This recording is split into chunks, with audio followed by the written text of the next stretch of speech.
we are looking at how to pronounce this word as well as how to say more interesting and related words in English, so make sure to stay tuned and consider subscribing.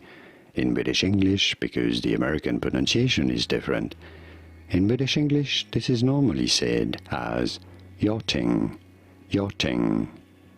In American English, however, this is normally pronounced as yachting, more of a ya sound rather than a yaw sound, and then ding, yachting in American English versus yachting in British English. Did you get this? Was this any helpful?